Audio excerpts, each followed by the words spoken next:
शरीयत में मुदाखलत नहीं चलेगी। नहीं चलेगी। दीन बचाओ देश बचाओ, 3 तलाक बिल वापस लो। शरीयत हमारी जान है। शरीयत हमारी पहचान है। शरीयत में मुदाखलत नहीं चलेगी। देश बचाओ दीन बचाओ, 3 तलाक बिल वापस लो। शरीयत हमारी जान है। शरीयत हमारी पहचान है। शरीयत में मुदाखलत नहीं चलेगी। दीन बचाओ देश बचाओ, 3 तलाक बिल वापस लो। शरीयत हमारी जान है। शरीयत हमारी पहचान है। शरीयत में मुदाखलत नहीं चलेगी। देश बचाओ दीन बचाओ, 3 तलाक बिल वापस लो। शरीयत हमारी जान है। शरीयत हमारी पहचान है। शरीयत में मुदाखलत नहीं चलेगी। दीन बचाओ 3 तलाक बिल वापस लो। शरीयत हमारी जान है। शरीयत में मुदाखलत नहीं चलेगी। शरीयत हमारी जान है। शरीयत में मुदाखलत नहीं चलेगी। देश बचाओ दीन बचाओ, 3 तलाक बिल वापस लो। शरीयत हमारी जान है। शरीयत हमारी पहचान है। हाँ बच्चों, मसला लिखो। एक माँ के 3 बेटे हैं, ज़ैद, खालिद, हामिद। ज़ैद ने अपनी माँ को हदिये में सोने की 1 बाली, 1 अंगूठी और 1 हाथ दिया। अब मसला ये है कि माँ के इंतकाल के बाद वो जेवरात तीनों बेटों में बराबर बराबर तकसीम कर दिए जाएंगे, न कि ज़ैद उसको अपना माल समझकर वापस लेगा। कल रैली भी तो बड़ी मजा ही ना। हाँ बच्चों, कल कोई रैली थी क्या? जी हजरत, रैली में क्या था? कल की रैली बहुत कामयाब थी। अवाम का सैलाब था। उलमा और कायदीन ने साफ लफ्जों में कह दिया था कि हम शरई मामलात में हम मुदाखलत हरगिज़ बर्दाश्त नहीं करेंगे। हमारा आइन हमको शरीयत पर चलने की मुकम्मल आज़ादी देता है। माशाल्लाह माशाल्लाह। देखो बच्चों, शरीयत अल्लाह की नाजिल की हुई है। ये किसी इंसान का बनाया हुआ कानून नहीं है कि जो चाहे बदल दे। अगर कोई अपनी जहालत या ताकत के नशे में चूर होकर इसे बदलना चाहे तो हरगिज़ कामयाब नहीं हो सकेगा। हमारे उलमा शरीयत की हिफाजत के लिए पहली सफ में खड़े हैं और आम मुसलमान उनके पीछे सब बचता है। लेकिन बच्चों, आज मसला शरीयत पर अमल का पैरा होना है। आज का मुसलमान ही पूरे तौर पर शरीयत पर अमल नहीं कर रहा है। अफसोस तो इस बात पर है कि हमने शरीयत पर अमल करना पहले छोड़ा है और गैरों ने उसे बाद में छेड़ा है। अस्सलाम वालेकुम मुफ्ती साहब। कहाँ थे फिर? वालेकुम सलाम रहमतुल्लाहि बरकातुहू। कैसे आना हुआ? मुफ्ती साहब, इसने गुस्से में आकर अपनी बीवी को 3 तलाक दे दी है। तोबा तोबा, अभी कल ही रैली हुई और आज तुमने तलाक दे दी, वो भी एक साथ 3। रैली में गए थे? जी हाँ हजरत, ये कल रैली में गए थे और नारे भी बहुत लगा रहे थे कि शरीयत हमारी जान है, शरीयत हमारी पहचान है। शेख मुफ्ती साहब, गलती हुई थी। क्या भी रास्ता दिखाओ जी मुफ्ती साहब। 6 बच्चे आए, तीनों को लेकर आए हूँ, तीनों को जोरू करने छोड़ पाए मुफ्ती साहब। क्या भी रास्ता दिखाओ मुफ्ती साहब। अरे जब भी इतना धुरंधर है तो तलाक क्यों दे दी? मुफ्ती साहब, मुझे जब भूख लगी थी वहीं जाकर जोरू को खाना मांगा। खाने में दुनिया का नमक डाली थी। मैं पूछा कई को इतना नमक डाली गए? गुस्से में आकर क्या से बोलने लगी, तुम्हारी जीभ खराब हुआ। कहाँ की चढ़ेगा मुफ्ती साहब, उठाया डायरेक्ट 3 तलाक देखो चढ़ा। 3 तलाक? वो खाली 3 ही दिया सो बस। हाजी साहब, आपने इसको मसला नहीं बताया? जी हाँ मुफ्ती साहब, मैंने इनको बताया था कि आपकी बीवी आपके से निकल चुकी है, लेकिन पक्का करने के वास्ते आपके पास आए हैं। आपने ठीक बताया, शरीयत का यही हुक्म है। मुफ्ती साहब, गुस्से में आता जी, दिमाग काम नहीं करता नहीं था जी मुफ्ती साहब, क्या करने का। अरे बेवकूफ, क्या कोई मोहब्बत में भी तलाक देता है क्या? अगर दिमाग काम नहीं कर रहा था तो क्यों न जाकर दीवार से टकरा लिए?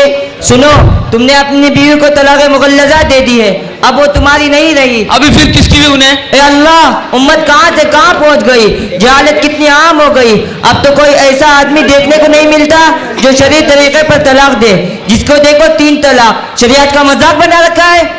मुफ्ती साहब, अभी तुम्हें बोलो जी, क्या ऐसा सब तलाक होते हैं क्या? हाँ भाई, अवलन तो तलाक देना ये गलत है।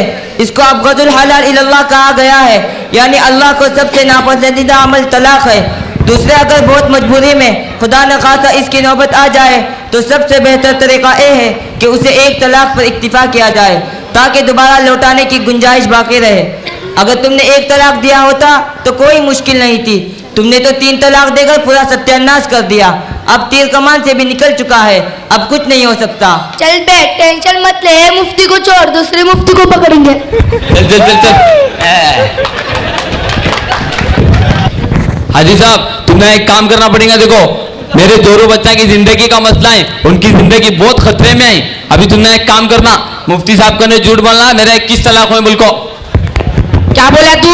तलाक तू देने का और मुफ्ती साहब को झूठ नहीं बोलने का? ये झूठे बात मैं करता नहीं। देखो हाजी साहब, मेरे जोरू बच्चा की जिंदगी का मसला है। हाजी साहब, कैसा भी करके उनकी जिंदगी बचाओ हाजी साहब, ऐसा करने को हाजी साहब। ए रोने को तेरा रोना मुझे देखना होता नहीं। चल क्या तो भी करेंगे। चलो चलो चलो बच्चों पढ़ो। बिस्मिल्लाहिर्रहमानिर्रहीम। मसला, सोते हुए आदमी के मुंह से निकला कि उसको तलाक है, या यूं कह दिया कि मेरी बीवी को तलाक तो उस बड़बड़ाने से तलाक न पड़ेगी।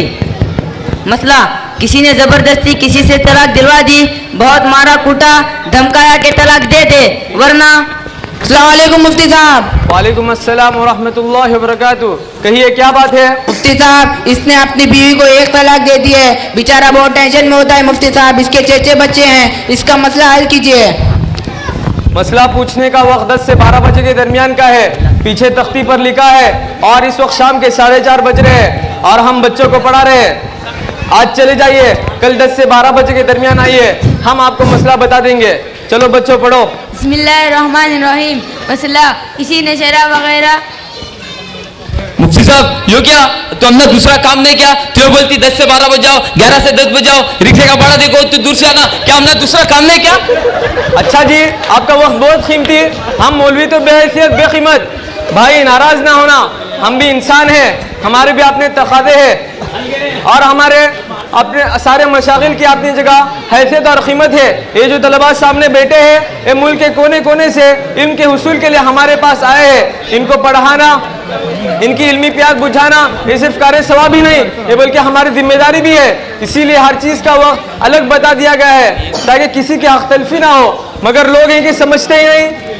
जब से मोबाइल आ गया है, सुकून से जीना मुश्किल हो गया है। जब चाहेंगे घंटी बजा देंगे, फोन उठाइए और जवाब दीजिए, वरना बदगुमानी करते फिरेंगे कि बहुत घमंडी है, बात ही नहीं करते, जवाब ही नहीं देते। अभी कल आधी रात को एक साहब का सऊदी से 12 बजे फोन आया, हमने फोन लिया कि देखिए बेचारा आधी रात को कौन परेशान है। कहने लगे मुफ्ती साहब, ये बताइए कि जन्नत में मर्द को हूर मिलेगी तो औरतों को क्या मिलेगा? हमने कहा, ये अल्लाह के बंदे, ये भी तो कोई मसला है भी तो इतनी रात को पूछने की क्या जरूरत पेश आई? सुबह भी तो पूछ सकते थे। कहने लगे मुफ्ती साहब, यहाँ तो अभी 9:30 बज रहे, जल्दी बताइए वरना बहस हो जाएगी। आप सरकारी अफसरान के यहाँ जाते हैं, आप वकीलों के यहाँ जाते हैं, आप वजीरों के यहाँ जाते हैं, आप डॉक्टरों के यहाँ जाते हैं, तो वक्त का लिहाज करके जाते हैं।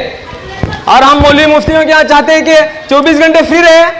देखो मुफ्ती साहब, तुम्हारी बात बराबर है जी, लेकिन एक इमरजेंसी मसला पूछने का था, अब भी वो मसला अब भी चुना। चलो भाई पूछो, जान नहीं छोड़ोगे। देखो मुफ्ती साहब, मैं मेरे जोरू को परसों एक बार तलाक दिया, क्या मैं अभी उसके साथ सो सकता हूँ? क्या नहीं? क्या तुमने सिर्फ एक बार ही तलाक का लफ्ज़ कहा था? वही जी, 21 बार जी। वैसे तलाक देना तो अच्छी बात नहीं, मगर तुमने इतनी समझदारी दिखाई कि सिर्फ एक बार ही तलाक दी। चलो ठीक किया, लगता है इल्मी कराने से हो। हाँ जी मुफ्ती साहब, बहुत पढ़े लिखे थे हमारे अब्बा, पूरी गली के लेटरा हुनस पढ़ते थे। माशाल्लाह माशाल्लाह। कहाँ से फारिग हो? अब भी तुम्हारे कहने आने कबल को संडा से फारिग होगा सो। भाई तुम तो बिल्कुल जाहिल मालूम रखते हो, फिर एक तलाक क्यों दिए? मुफ्ती साहब, जाहिलों की तरह 3 तलाक क्यों नहीं दिया? क्या समझी तुम्हें, इतना भी जाहिल अनपढ़ डब्बे में। अच्छा बताओ, नमाज में कितने फराइज है? मुफ्ती साहब, नमाज फर्ज, पढ़ना इतना भी नहीं मालूम? अच्छा बताओ, गुस्ल में कितने फराइज है? यो क्या फिर गुस्ल नवा गुस्ल नहीं जानते? जब आदमी नापाक होता है तो गुस्ल करता है, तुम भी करते हो कि नहीं? मुफ्ती साहब, क्या समझी तुम्हें, नातों में जुमा तुम्हें क्या मालूम? वही तो पूछ रहा हूँ कि तुम जब गुस्ल करते हो यानी नापाक होने के बाद नहाते हो तो उस वक्त क्या चीजें जरूरी है? देखो मुफ्ती साहब, पहला नियत करना, लगता है इस जाहिल को कुछ तो मालूम है। दूसरा पानी होना किसी भी हालत में, तीसरा कोलगेट ब्रश होना, चौथा बाल्टी होना, पांचवा साबुन होना, छठा कपड़े निकाल कर नल तक चल को जाना, सातवां अगर संडास को जाना, नौवां वजू करना, 10वां एकदम जबरदस्त और खतरनाक। तुम्हें भी सीखो, तुम्हारे बच्चों को भी सिखाओ, आगे जाकर तुमना काम आएगा। अगर ठंडे है तो गर्म पानी होना, ये सब चीज़ा नहीं तो गुस्ल होता नहीं। या अल्लाह, किस मखलूक से पाला पड़ा है भाई। गुस्ल में फर्ज कितने हैं, मतलब गुस्ल के वक्त क्या चीज, क्या अमल जरूरी है। मुफ्ती साहब इतना पढ़ा लिखा तो सर, इतना पढ़ा लिखा रहता तो आज तुम्हारे घर का मुफ्ती रहता था, वहां बैठता था, ऐसा तलाक देने के काम करता नहीं था। तुम्हारे घर का जोरू गुले को संगात रहता था तुम्हारे घर का जोरू गुले को संगात रहता था। अभी तुम्हें बड़े मुफ्ती बोलते ना जी, अभी तुम्हें बोलो गुस्ल में कितने फराइज बोल को रंदे रंदे बोलो बोलो। 6 बच्चों के बाप बन गए, आप चले गुस्ल के फराइज सीखने। ये तो हमारे बच्चे भी जानते हैं। चलो बेटा बताओ, गुस्ल में कितने फराइज है। गुस्ल में 2 फराइज है। नंबर 1 नियत करना, नंबर 2 पूरे बदन में पानी पहुंचाना। देखो भाई गौस, तुम सच सच बताओ कि तुमने अपनी बीवी को कितनी दफा तलाक दे चुके हो। एक रोज मरना है, अल्लाह के सामने खड़ा होना है, वो दिलों के भेद को जानता है। अगर तुम सही बताओगे तो हम भी सही मसला बताएंगे। अगर तुम डॉक्टर को सही बीमारी नहीं बताओगे, वो तुम्हें सही दवा कैसे देगा। देखो मुफ्ती साहब, मैं मेरे जोरू को 3 बार तलाक दिया था। हमारे गांव के मुफ्ती साहब क्या बोले, ऐसा अभी क्या भी करने होता नहीं, एक बार तलाक दिया तो क्या भी कर सकते थे, ऐसा सब बोले उन्होंने। मैं क्या बोला, ध्यान दे, अल्लाह के ने माफी मांगेंगे बोल को समझा बात। एक बार क्या हुआ मुफ्ती साहब, हमारे गांव में देखो वो बेगा बिगा लेको आती ना मस्जिदा मेरे ने, कौन हो जी वो तबलीगी हाँ हाँ उन्होंने जी तबलीग जमात वाले, उन्होंने क्या बोले मालूम है, एक आदमी 100 आदमी को मारते गए थे, फिर उन्हें अल्लाह के ने माफी मांगते गए थे, फिर भी अल्लाह उसे माफ करते गए थे। ये क्या तलाक का छोटा मोटा मैटर है जनाब, ये मामला तौबा और माफी का नहीं, ये हलाल और हराम, जायज और नाजायज का मामला है। अगर तुम इस तरह झूठ बोलकर मखलूक की रुसवाई के खौफ से खालिक के हुक्म का मजाक बनाएंगे और गलत सवाल पूछकर किसी मुफ्ती से साथ रहने का फतवा लेंगे और साथ रहेंगे, तो उससे अल्लाह का हुक्म नहीं बदल जाएगा, बल्कि आपको हर वक्त गुनाह ही मिलता रहेगा। औलाद नाजायज होगी, घर में खैर व बरकत सब खत्म हो जाएगा, नहुसत आम हो जाएगी, और ऐसे घर में फरिश्ते कदम नहीं रखते। आपको चाहिए कि शरीयत के हुक्म को तस्लीम करे। एक गुनाह तो कर चुके हो, दूसरा गुनाह मत कीजिए, वरना दुनिया की कोई ताकत आपको अल्लाह के अदाब से नहीं बचा सकती। देखो मुफ्ती साहब, तुम्हारी बात बराबर है जी, तुम्हें क्या बोले वो कर दो मुफ्ती साहब, कैसा भी करो मुफ्ती साहब। मुफ्ती साहब, इसके अंदर तुम्हारी भी गलतियां हैं जी। इसमें हमारी क्या गलती है। तुम्हें देखो यो सब बात हमने पहला समझाना, क्या कब भी तलाक देना है, कब भी नहीं, 1 बार देना है क्या 3 बार देना है, ये सब बात तुम्हें बोलना, नहीं तो हमने यो दीना देखने का पड़ता नहीं था आज। जनाब, इसमें हमारे उलमा हजरात की क्या गलती है। आप लोग क्यों नहीं इल्म हासिल करते। पैसा कुएं के पास आता है, कुआं पैसे के पास नहीं आता। तलाक तो खुद दे और जिम्मेदार हमारे उलमा को ठहराएं, ये कहाँ का इंसाफ है। क्या बोला है मुफ्ती साहब, बराबर बोला है ना जी बिल्कुल सही कह रहा है। देखो मुफ्ती साहब, मेरी गलती मुफ्ती साहब, मुझे माफ करो मुफ्ती साहब। अभी मुझे मालूम पड़ा मदरसे में सीखे तो क्या है बोल को, मैं भी मेरे बच्चा को तुम्हारे घर का मुफ्ती कराऊंगा। मैं अल्लाह की दुआ करूँ मुफ्ती साहब, कैसा भी करो मुफ्ती साहब। मुफ्ती साहब आतो हाँ, दुआ में याद रखो जी। सलाम वालेकुम मुफ्ती साहब।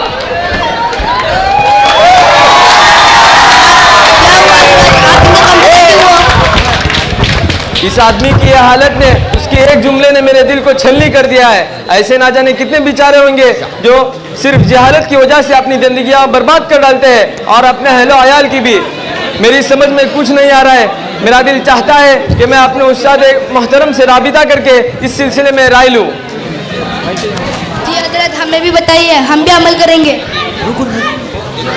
अस्सलामु अलैकुम वरहमतुल्लाहि वबरकातुहू। वालेकुम अस्सलाम वरहमतुल्लाहि वबरकातुहू। हजरत खैरियत से हैं आप। अल्हम्दुलिल्लाह। एक मसले पर गुफ्तगू करनी थी, फुर्सत हो तो बात करूं या फिर बाद में करूं। जी बात कर सकते हैं, फरमाइए क्या बात है। हजरत, हमारे इलाके में हम मुसलमान जहालत का शिकार है और उन्हें दीन की ज़रूरी बातें मालूम नहीं, जिसकी वजह से बड़े बड़े मसाइल, भयानक मसाइल पेश आ रहे हैं। कितनों को तो गुस्ल के फ़राइज़ तक मालूम नहीं, शादी हो गई है, बीवी के हुकूक तक पता नहीं। जहालत का यही नतीजा है कि लोग मामूली मामूली बातों पर अपनी बीवियों को तलाक दे देते हैं। तो इस सूरत हाल में क्या किया जाए। आप ये बताइए कि जुमा से कब्ल आपके यहाँ बयान होता है। जी हजरत, हमारी मसाजिद में जुम्मा का बयान होता है। सिर्फ जुमा के बयान पर इक्तिफा न करें, बल्कि साथ ही साथ ज़रूरी मसाइल पर भी बात हो, क्योंकि उलमा का काम शरीयत की तरकीब देना है और शरीयत की तालीम भी देना है, शरीयत पर लाना भी है और शरीयत सिखाना भी है।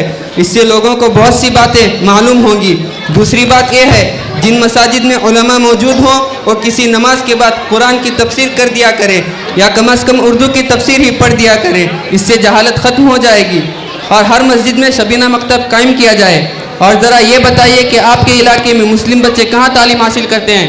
हजरत 10-15% मकातिब में और 4-5% मदारिस में अक्सर तलबा इंग्लिश मीडियम में स्कूल में पढ़ते हैं।